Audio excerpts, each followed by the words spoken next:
শুধুমাত্র বিশ্বাস ছাড়ছে গোটা দুনিয়া পড়ে গেল, সাদা হয়ে গেল, কেমন পর্যন্ত আর কোনোদিন গাছ বসালে হবে না। চিন্তা করে দেখেন যার বিশ্বাস এত বিষাক্ত, তাহলে আসল বিশ্বাস হয়েছে, সে আসল বিশ্বাস কেমন বিষাক্ত হবে একবার চিন্তা করে দেখেন। আল্লাহ রাসূল বলেন এরকম বিষাক্ত সাপ ৯৯টা এই সমস্ত কবরে দেওয়া হবে। বলে ফজরের নামাজ না পড়ার কারণে জোহর পর্যন্ত তাকে দংশন করতে থাকবে, কামড়াইতে থাকবে। বলে জোহর নামাজ না পড়ার কারণে আসর পর্যন্ত দংশন করতে থাকবে, আসরের নামাজ না পড়ার কারণে মাগরিব পর্যন্ত কামড়াইতে থাকবে, মাগরিবের নামাজ না পড়ার কারণে এশা পর্যন্ত দংশন করতে থাকবে। কেন বললাম না, কেন বললাম না? খাও, কষ্ট খাও। দুনিয়াতে সামান্য সময় শয়তানের ওয়াসওয়াসায় পড়ে নফসের ওয়াসওয়াসায় পড়ে নামাজ পড়বেন।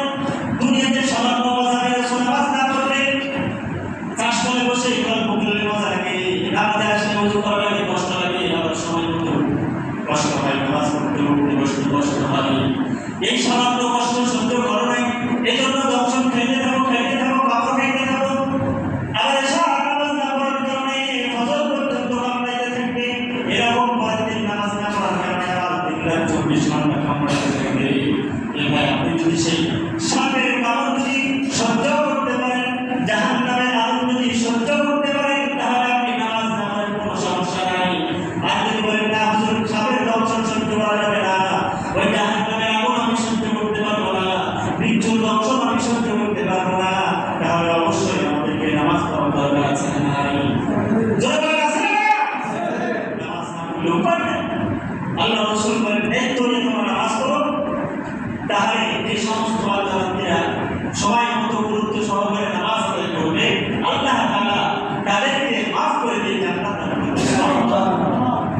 বুখারীর বর্ণনা আল্লাহ রাসূল বলেন খামসু সালাওয়াতিন সাল্লাল্লাহু আলাইহি ওয়া সাল্লাম, আল্লাহ রাসূল বলেন হে বান্দাবান্দিরা, পাঁচ ওয়াক্ত নামাজ তোমাদের উপর ফরজ করা হয়েছে।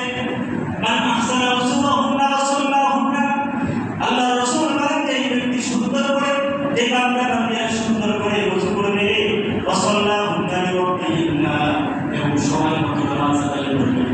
যোহরের নামাজ যোহরে আদায় করবে, আসরের নামাজ আসরে আদায় করবে, মাগরিবের নামাজ মাগরিবে আদায় করবে। এবং তিনটা ওয়াক্ত নামাজ একসাথে আদায় করবে এমন না। আল্লাহ রাসূল বলেন সময় মতো নামাজ আদায় করবে। ওয়া আদাম্মা রুকুআহুন্না ওয়া খুশুআহুন্না কানা লাহু আলাল্লাহি আহদান ইয়াগফিরা, এবং রুকুগুলো সুন্দরভাবে আদায় করবে, সিজদাগুলো সুন্দরভাবে আদায় করবে। আল্লাহ রাসূল বলেন আল্লাহ তাআলা যে ওয়াদা করেছেন, আল্লাহ রাব্বুল আলামিন এই সমস্ত বান্দা বান্দিদের জীবনের সব নামগুলো মাফ করে দিবেন। আল্লাহ নিজে ওয়াদা করেছেন, কাজটা আমার সময় মতো সুন্দরভাবে আদায় করো, বলে তোমার জীবনের সব গুনাহ মাফ করার জিম্মাদার আল্লাহ হয়ে গেল। সুবহানাল্লাহ। আল্লাহ রাসূল বলেন